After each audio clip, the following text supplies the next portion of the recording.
Olá pessoal, eu sou o Fausto Villanova e no meu último vídeo eu falei sobre API REST. Tá? Então eu decidi montar um vídeo construindo uma API REST do zero. Tá? Então, para o vídeo não ficar muito longo, eu vou dividir ele em dois. Tá? Então, hoje eu estou colocando a primeira parte desse vídeo. Tá? Então, quem ainda não viu o vídeo sobre API REST, dá uma olhada lá para entender um pouco melhor o que eu vou programar aqui. E eu vou usar Node.js, Express, que é um framework, tá? Que vai simplificar um pouco a programação. Vou usar ESLint para manter um clear code, né? Para manter o código limpo. Tá? E o banco de dados a gente vai fazer com MySQL. Eu vou começar desde o princípio, montando o banco de dados, montando a tabela, depois montando a estrutura do projeto, e aí vamos seguindo com a questão da programação até finalizar a nossa API. Tá? Então, vamos deixar de conversa e vamos botar a mão na massa lá agora para a gente começar a trabalhar. Então, pessoal, o que a gente precisa para começar a desenvolver uma API do zero? Tá? Eu já deixei aqui prontinho para a gente. Tá? Então, primeira coisa que eu preciso de uma ideia de desenvolvimento. Tá? Essa aqui é a página do VS Code, né, do Visual Studio Code, que é a ideia que eu costumo utilizar para desenvolver os softwares que eu trabalho, tá? Os projetos que eu trabalho. Bom, além disso, eu vou precisar também de um servidor de banco de dados.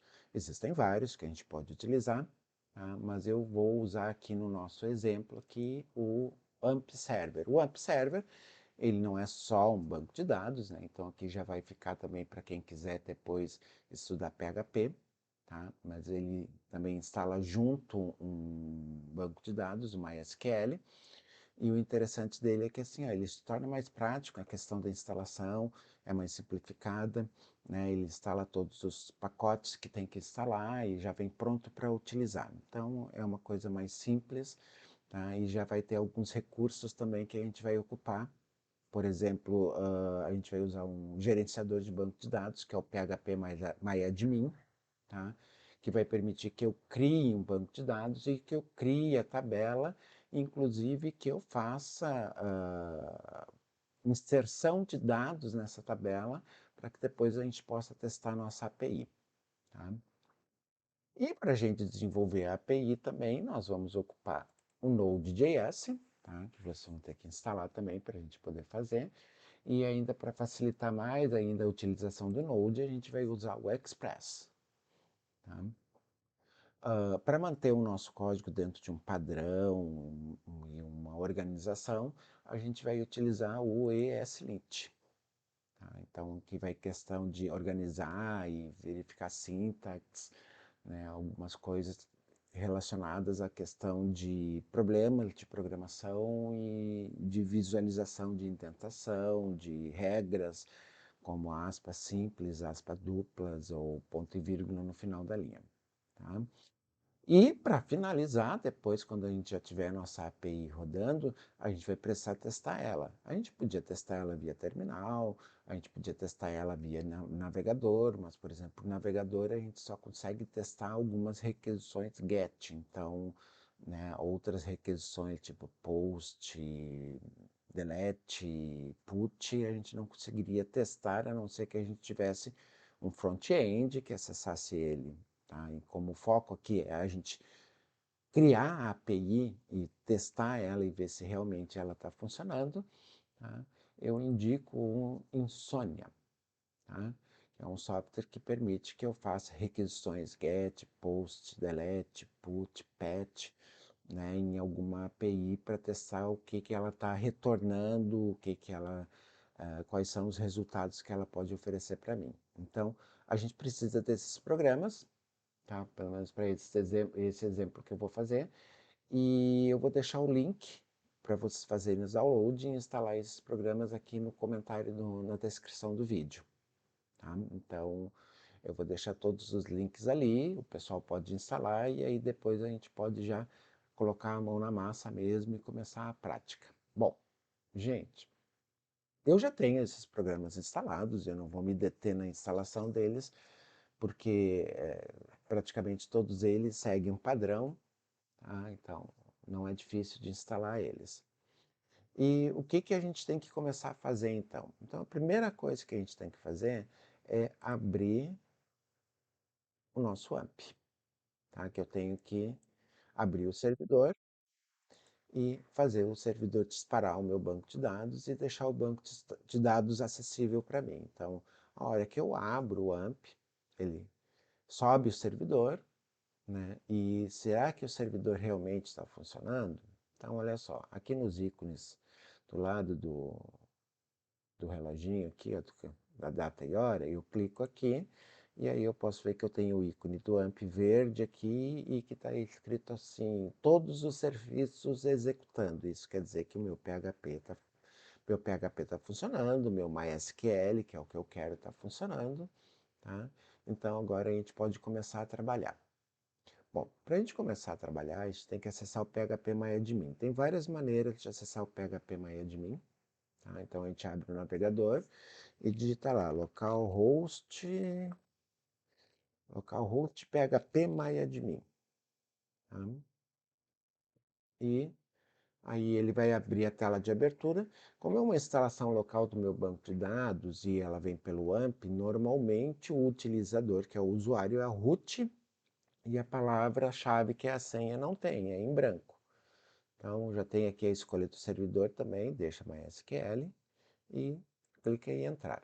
Gente, o PHPMyAdmin ele é um gerenciador de banco de dados, ele permite criar banco de dados, ele permite criar tabela, ele permite inserir, editar, excluir dados de tabela, ou seja, todas as operações que eu iria fazer via terminal ou via algum Workbench ou SQLog, eu posso fazer por aqui. Tá? E o bom é que quando eu já instalo o AMP Server, ele já instala junto o PHPMyAdmin, então é um programa a menos para a gente instalar. Tá? Bom, como é que ele funciona, gente? Eu vou clicar aqui ó, em SQL, tá? E existem opções aqui dentro que eu poderia utilizar via menu, sem precisar digitar linha de comandos, tá? Mas eu vou preferir digitar linha de comandos, tá? Que eu acho que é mais interessante, né? Até mesmo para o pessoal que está aprendendo, ou que já fez um curso de banco de dados, ou que olhou o meu vídeo lá sobre introdução a banco de dados, tá? Então, a primeira coisa que eu preciso fazer aqui é criar um banco de dados, né? Então, eu vou colocar lá, create database, tá? Deixa eu dar um zoom aqui,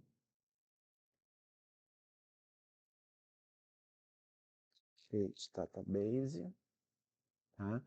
E vou colocar um nome para o meu banco de dados aqui. Então, vou colocar aqui o nome ah, é, digital,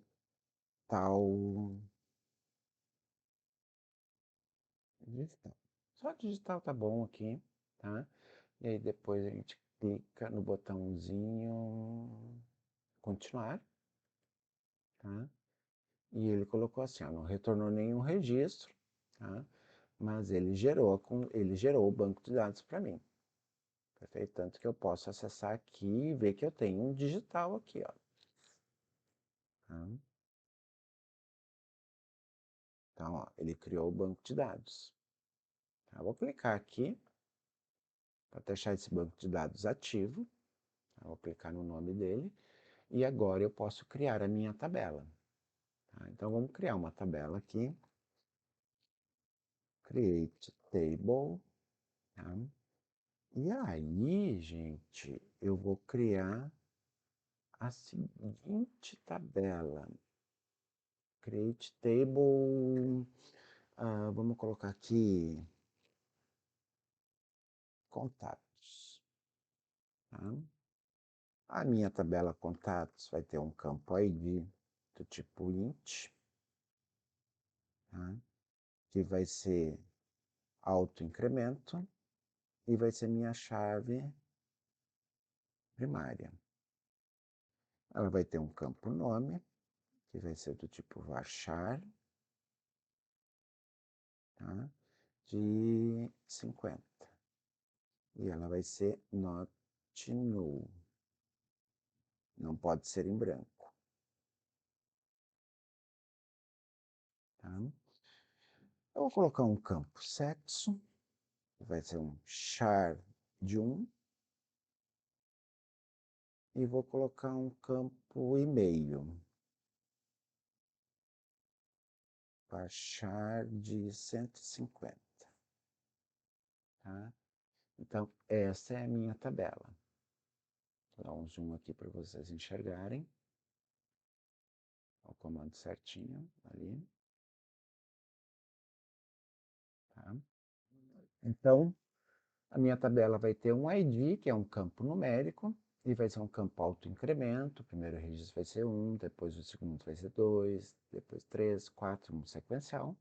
Vai ter o campo nome, que vai ser uma string de 50 caracteres e não pode ser em branco. Vai ter o campo sexo, que vai ser masculino e feminino. E vai ter o campo e-mail. Tá? Então, essa é a minha tabela. Tá? Então, vou clicar lá embaixo no botão continuar. Tá? Ele colocou lá que executou, mas que não retornou nenhum registro. Tá? Então, se eu voltar aqui no registro, eu vejo que eu tenho meu campo aqui, melhor, eu tenho aqui a minha tabela chamada contatos. Tá? E aí agora eu posso acabar inserindo algumas informações. Tá? Também da mesma forma, eu vou clicar aqui no SQL. Tá? Apagar o comando que está lá e vou fazer um insert into contatos. Tá? E vou colocar lá nome, tá? Sexo e e-mail. Tá? E aí eu vou colocar lá values e vou inserir vários registros. Tá? Eu vou fazer tudo de uma vez só, com um comando só, para a gente não acabar perdendo muito tempo aqui.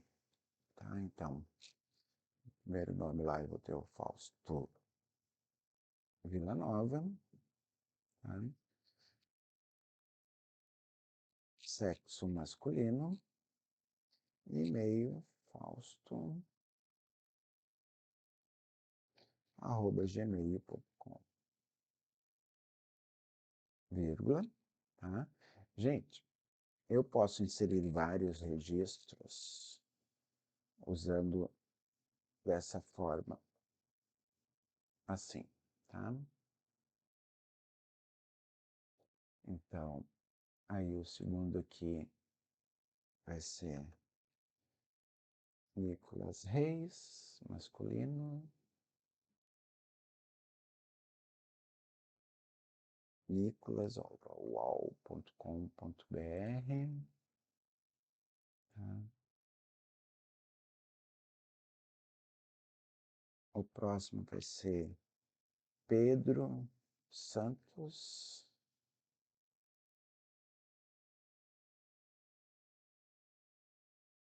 Pedro. Depois vai ser a Maria Oliveira.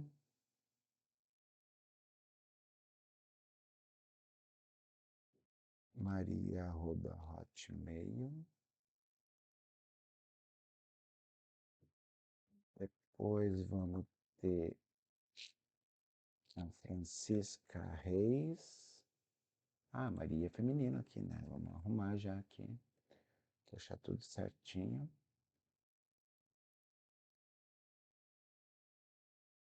Certo? Tá? Nós vamos ter aqui Laura Cardoso.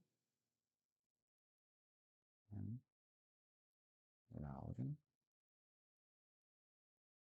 sexo feminino. Vamos colocar aqui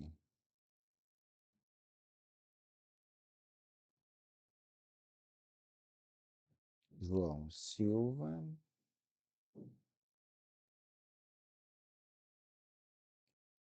João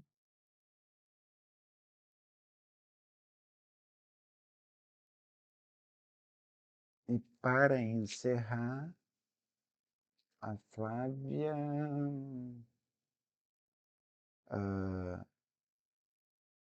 Silva, tá?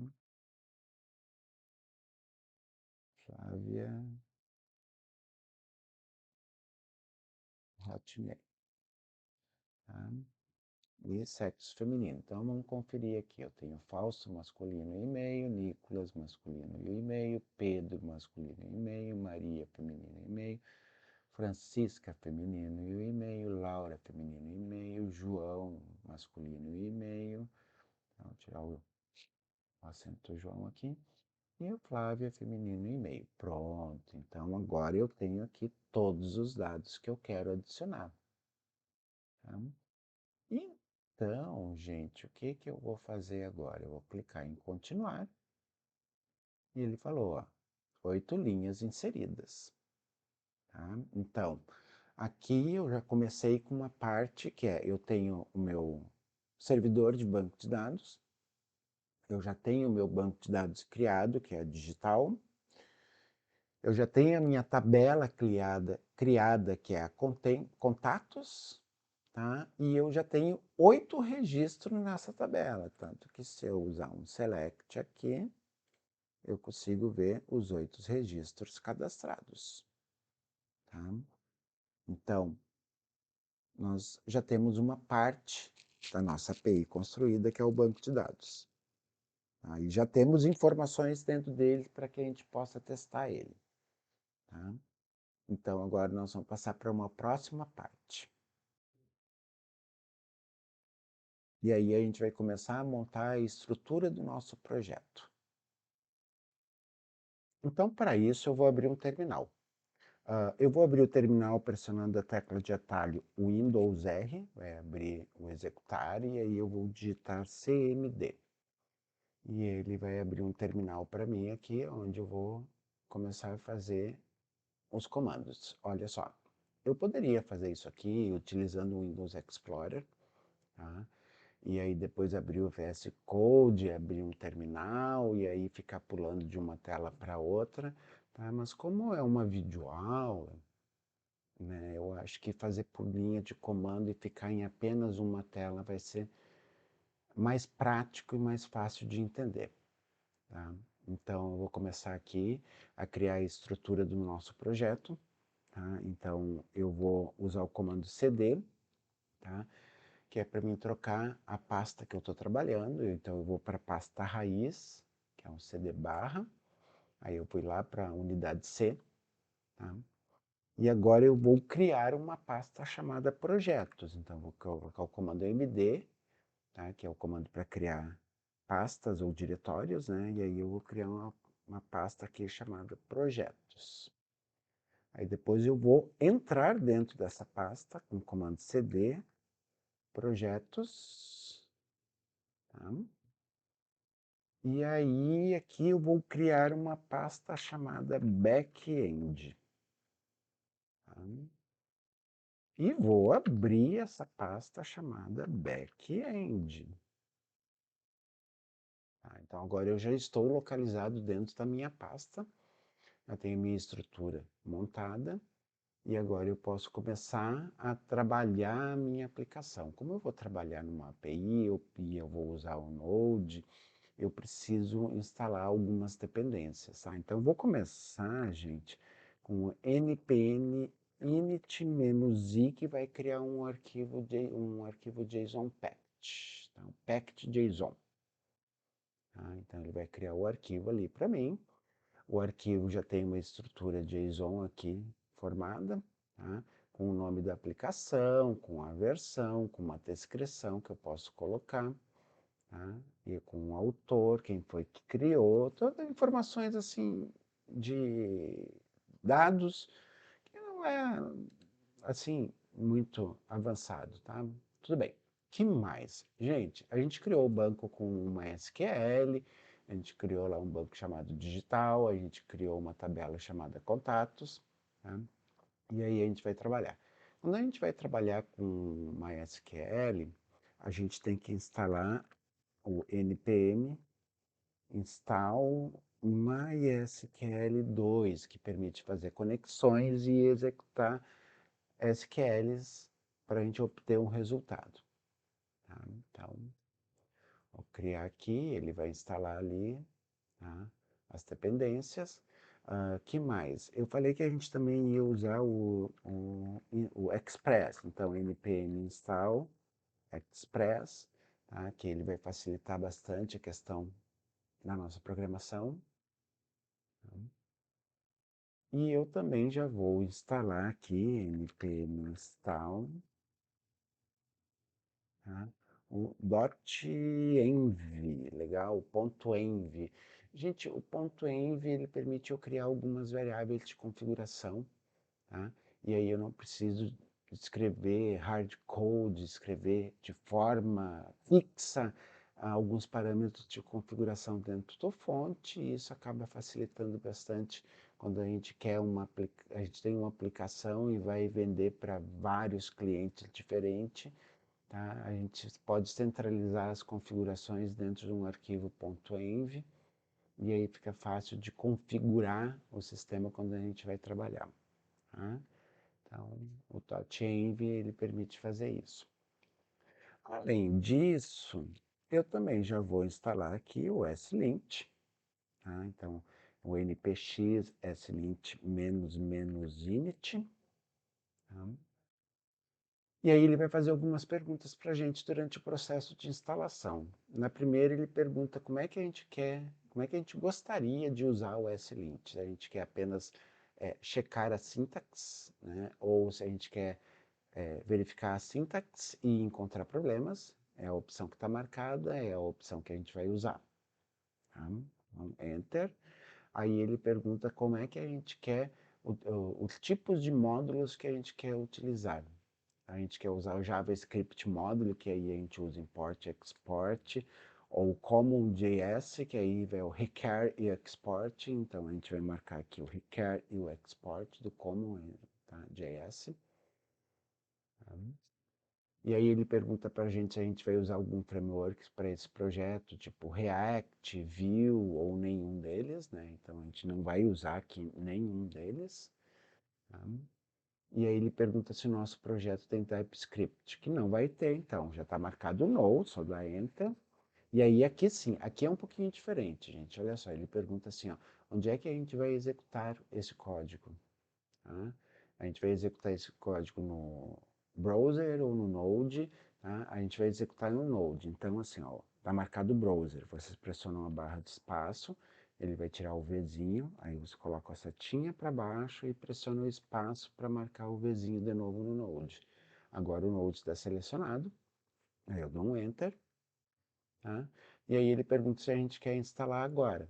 Aí eu vou falar que sim, eu quero instalar agora. Tá?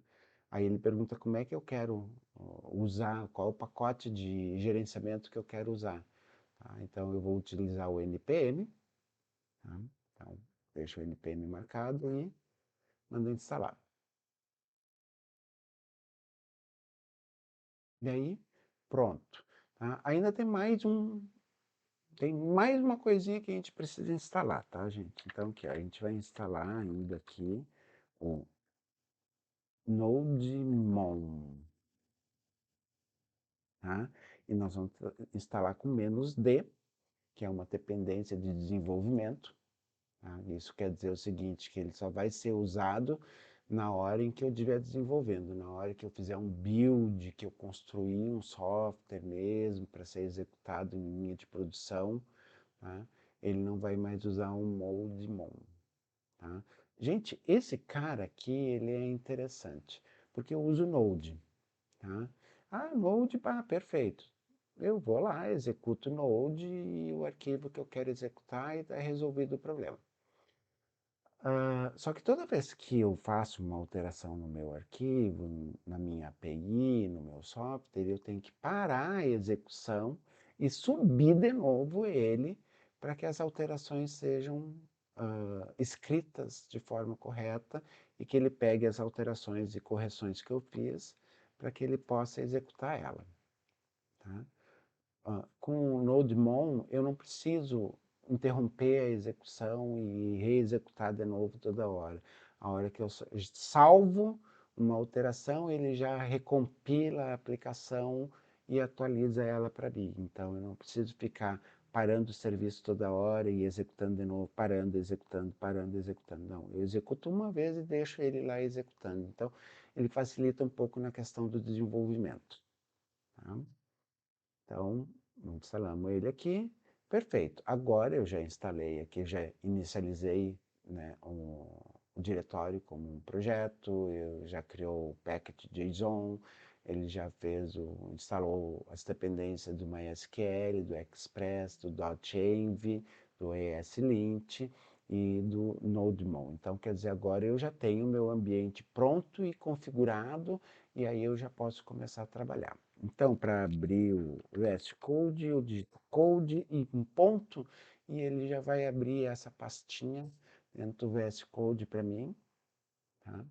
E aí aqui ele já tem, ó, a pasta Node Modules, tá? Que é a pasta que ele gera lá quando eu inicializo o projeto, e aí o package JSON aqui, ó, que é aquele que foi exibido durante o terminal. Então eu posso escrever uma descrição aqui, minha primeira API, tá? Aqui é o nome do projeto, o nome da pasta, qual é o arquivo principal, tá? Então aqui ó, a documentação toda aqui, ó, aqui eu já tenho as dependências, ó, o .env, o Express, o MySQL2, aqui eu tenho as dependências de desenvolvimento, que eu tenho aqui o SLint, tá? E aqui eu tenho o Nodemon, tá? Que é só esse aqui só usa na hora do desenvolvimento. Tá? Então agora eu já tenho aqui, vou salvar aqui que eu coloquei uma description aqui, né? Tá? Então agora eu já tenho o meu projeto pronto e agora a gente pode começar a trabalhar na API. Então, a nível de organização, eu vou criar uma pastinha aqui, tá? E vou chamar essa pastinha de SRC, de source, tá? E dentro dessa pastinha eu vou criar um novo arquivo chamado server.js. Tá? E aí, a partir aqui do server, eu vou começar a trabalhar. Eu falei que a gente ia usar o Express, então eu vou criar uma const aqui, tá? Do Express e query Express. Tá? E agora eu posso já começar a trabalhar com ela. Então, eu vou pegar aqui, vou criar uma const app, tá? Como normalmente, o de comum, né? Mas essa const aqui eu vou fazer o seguinte, ó, pode ser qualquer nome, né? Mas o mais comum que a gente consegue enxergar é o app. E aí eu vou fazer que ela é uma instância do Express, tá?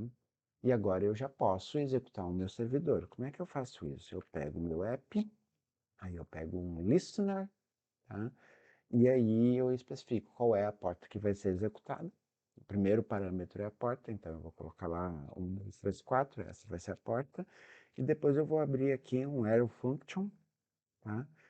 Com uma função anônima, falando que eu quero uma mensagem na tela ali, tá? Então, o server executando porta 1, 2, 3, 4. Tá?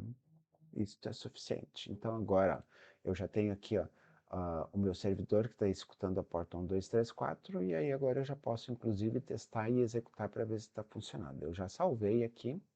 E como é que eu faço para testar? Ó, eu falei que a gente estava usando o Node, então é Node src barra server, tá?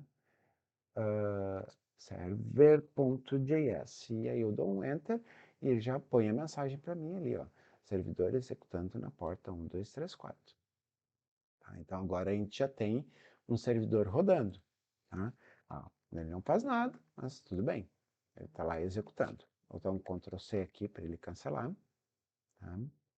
E vamos facilitar um pouco essa questão da execução. Tá? E para facilitar essa execução, a gente pode fazer um script. Então a gente vem aqui no package.json, aqui na área do script, tá? O que que a gente faz aqui? A gente faz o seguinte, a gente cria mais um script aqui, a gente pode colocar lá um script start, tá? E no script start aqui, a gente põe exatamente o que a gente colocou lá no terminal para executar, tipo node src barra server.js.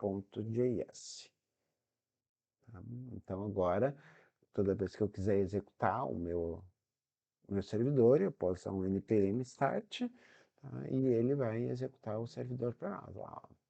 Server executando na porta 1234. Eu vou interromper o serviço aqui com Ctrl C e vou voltar aqui que tem uma coisa que eu quero explicar para vocês. Quando eu executo o meu start ali, meu script start, ele executa node src barra server.js, perfeito, ele vai funcionar, tá? Porém, aqui tem uma coisa bem chata que acontece, que é o seguinte: eu subi o meu servidor, ele está rodando, ele está ali, e aí eu faço uma alteração no fonte, e a alteração que eu fiz, ela não vai automaticamente surtir efeito, tá? Mesmo que eu salve o fonte, ela não vai ainda estar ali liberada para mim. O que que eu tenho que fazer? Eu tenho que interromper o script ali com Ctrl C para tudo e aí depois executar o servidor de novo. E isso acaba se tornando um pouco chato. Imagina, toda alteração que tu faz, tu tem que parar o serviço e depois subir ele de novo, executar ele de novo. Então isso acaba se tornando cansativo. Por isso que a gente instalou aquela dependência, tá? Vou criar um novo script aqui, dev, tá? Então voltando, por isso que a gente instalou aquela dependência chamada nodemon. Nodemon, tá? Então o nodemon ele vai substituir o node, tá? Pelo menos na hora do desenvolvimento, tá? Porque aí o que que o nodemon faz? O nodemon faz o seguinte, eu alterei uma informação dentro do meu fonte, tá? E automaticamente ele já vai salvar, compilar, parar e subir o serviço de novo para mim, sem que eu precise fazer alguma coisa. Tá? Então isso acaba deixando o desenvolvimento mais rápido, mais ágil. Tá? Então isso é uma dependência de desenvolvimento. Ó, eu vou salvar aqui, vou voltar lá para o meu terminal. Tá? E agora eu vou executar com npm run dev. E aí eu já tenho lá a minha alteração funcionando bonitinho. Tanto que se eu chegar aqui no meu fonte, tá? E lá no fonte server e trocar aqui port para porta e salvar, eu voltar lá, ele já executou de novo. Ó. Agora está escrito porta. Ó. Ah, eu não precisei parar o serviço, né, e executar ele de novo para aquela alteração surtir efeito. Então essa é a função do Montemon. Então isso facilita bastante o nosso trabalho, tá? Mas isso só vai ser enquanto a gente estiver trabalhando na questão de desenvolvimento, tanto que se a gente entra no packed.json, ele já está bem claro aqui embaixo que ele é uma dependência de desenvolvimento, é uma dev, ó, é uma dependência de desenvolvimento. É só na hora que a gente estiver desenvolvendo. Tá? Na hora que ele for para produção mesmo, ele só vai usar essas dependências aqui. Tá? Então, existe a vantagem. Bom, vamos seguir em frente então aqui. Então, agora que eu já tenho um servidor rodando na porta 1234, a gente precisa criar as questões dos endpoints, as questões das rotas e quais são os métodos que vão ser utilizados para ele. Tá? Então, eu vou montar um método aqui inicial. Tá? Então, eu vou pegar aqui o meu app e vou falar o seguinte, eu vou montar primeiro um get. Tá? Então, o get é o seguinte, o primeiro parâmetro do get vai ser a rota, pode ser barra, que quer dizer o raiz, o principal, o home da minha página, ou pode ser lá direto barra contatos, tá? Que vai identificar o que que eu vou, um endpoint, um recurso que vai ser utilizado. Tá? Eu vou começar com a página principal, tá? E depois eu vou usar o middleware aqui no meio, e esse middleware eu vou colocar uma função anônima, tá? Aqui. Legal? E esse middleware, ali, ó, quando a gente tem essa função, ele sempre recebe dois parâmetros, gente. Ele recebe um request e um response. Tá? A gente pode abreviar, pode ser respon, tá? Então, os nomes das variáveis não importam. O que é importante que você saiba é que ele vai sempre receber dois parâmetros, o request e o response. Legal? Então, essas funções, elas na realidade, por exemplo, elas definem o que vai ser enviado e o que vai ser recebido. Depois a gente vai falar mais sobre isso, tá? Então não se preocupem muito com isso. Então, agora, por exemplo, o que que vai acontecer aqui no response? Vou dar um exemplo para vocês. Eu quero, quando eu executar um get na rota barra, eu vou passar um response para o cliente. Esse response vai receber um status, tá? Gente, o que que é esse status? Esse status é aquela tabela de código que eu falei no vídeo do API RESP, tá? Então, por exemplo, eu vou colocar aqui 200, que quer dizer que ele foi tudo ok. Eu poderia colocar aqui, por exemplo, um 400, que fosse um erro, né? Um 400, que seria um bad request, um 500, que seria um internal server erro, e assim por diante. Então, eu poderia identificar aqui qual é o status que ele vai receber, tá? E além do código que ele vai receber, eu também vou aproveitar e vou enviar uma mensagem, que é o que vai ser exibido lá no navegador. Então, eu vou colocar aqui, é, minha primeira API, tá? Então, isso aqui é suficiente. Eu vou salvar aqui.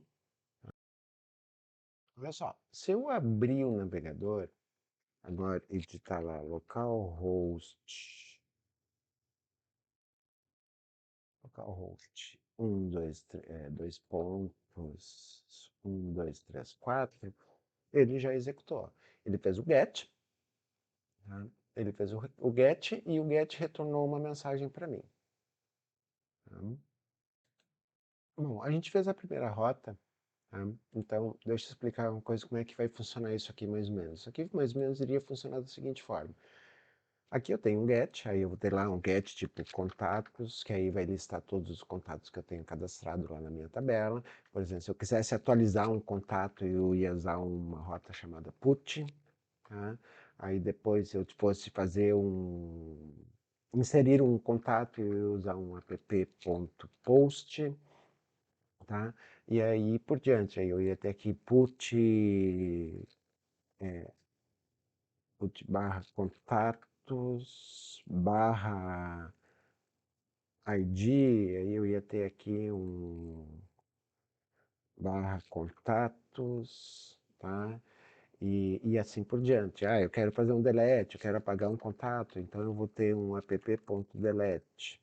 E aí eu passo a rota para deletar ele, tá? Aqui eu estou passando rápido aqui para vocês, porque eu vou entrar em mais detalhes sobre isso aqui, e aí vocês vão entender melhor. Mas a princípio é o seguinte, para cada um dos verbos que eu tenho, get, put, post, delete, patch, eu vou criar uma rota dessa maneira aqui para cada um deles, tá?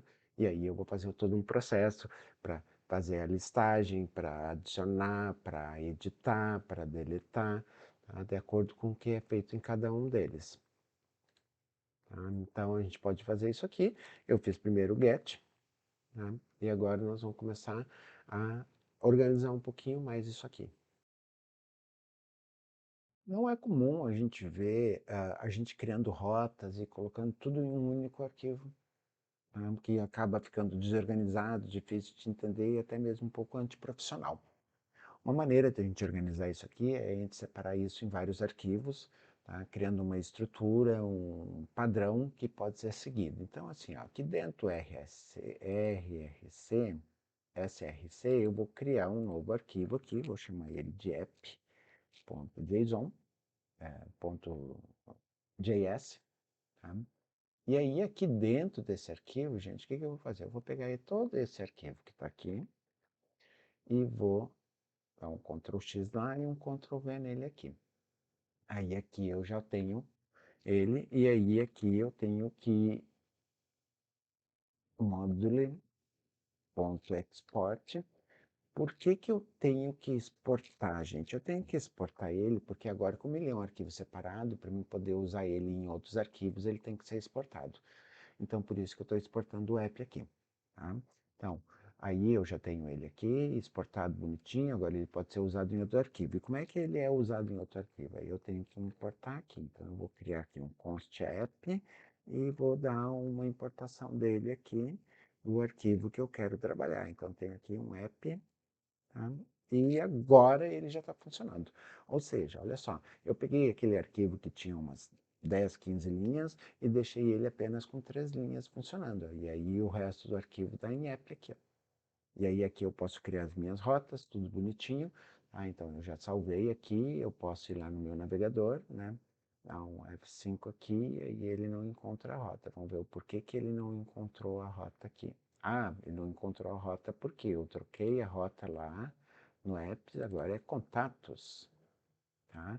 Então agora, se eu chegar aqui em cima e colocar lá localhost barra contatos, aí ele vai colocar lá a minha primeira API, ó, já tá, continua funcionando da mesma forma, a única diferença é que agora não é mais o barra, agora é barra contatos, tá?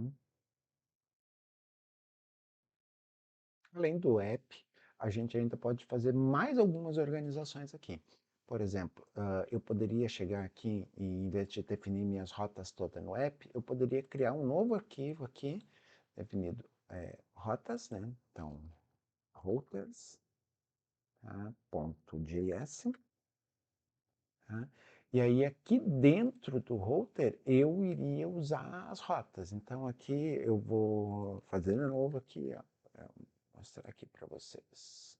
É, const, vamos supor, express, né, que nem a gente tinha feito antes, requer, né, express, tá? E aí, aqui, eu crio um const router de rotas e aí eu uso express, só que aí aqui eu vou usar uma função chamada router, tá?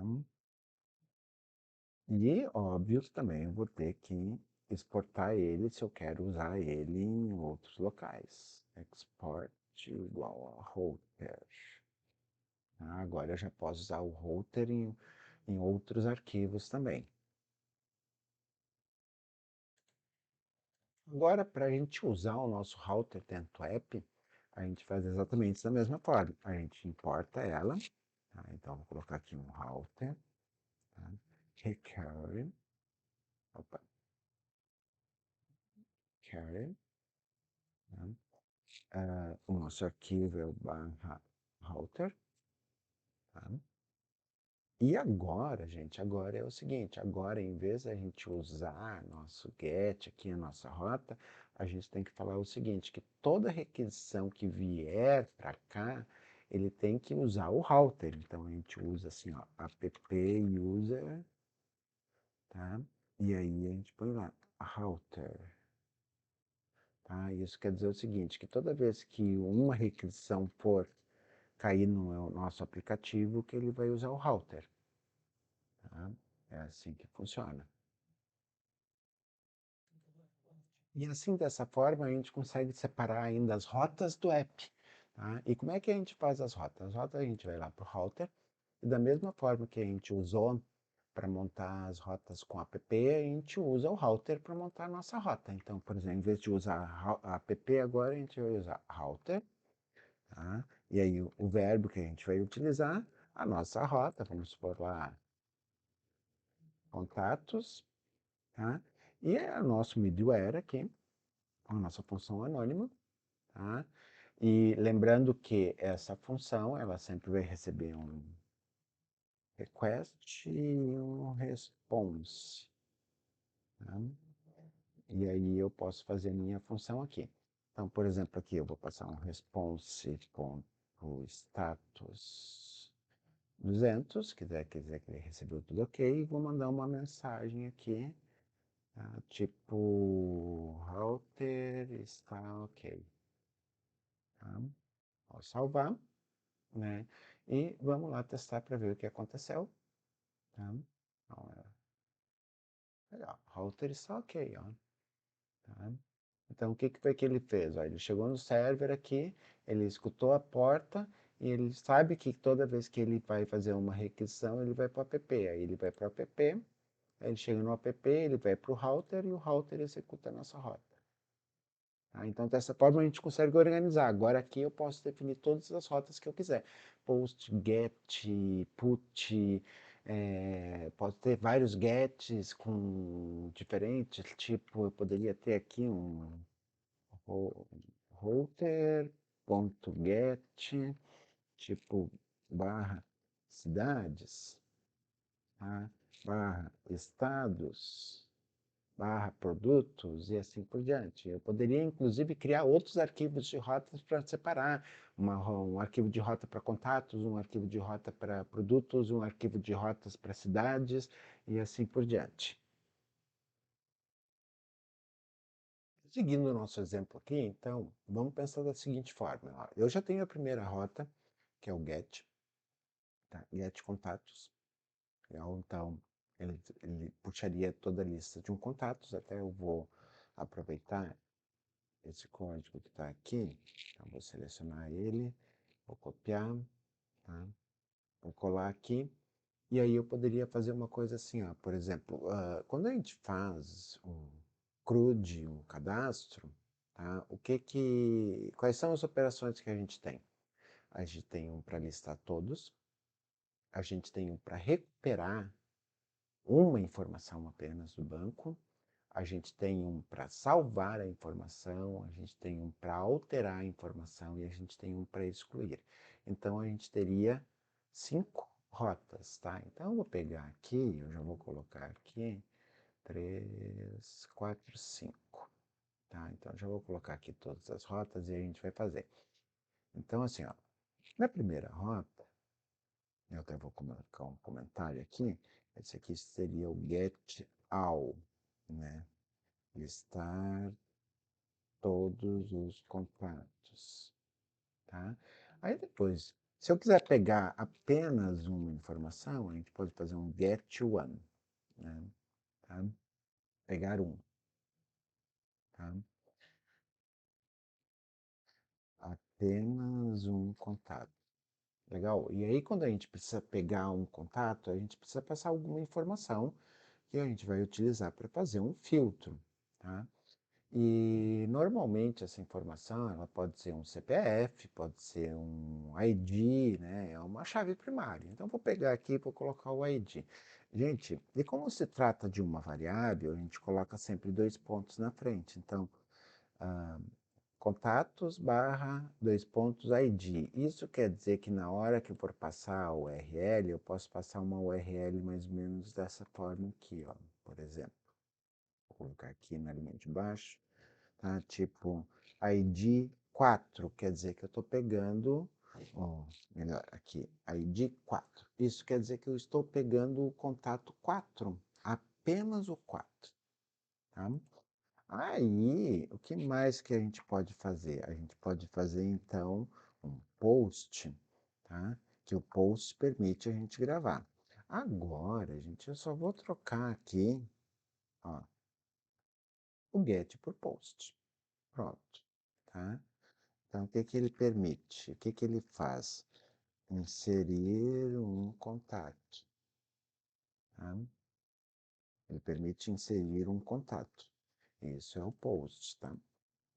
Depois eu poderia fazer um put, editar um contato, tá?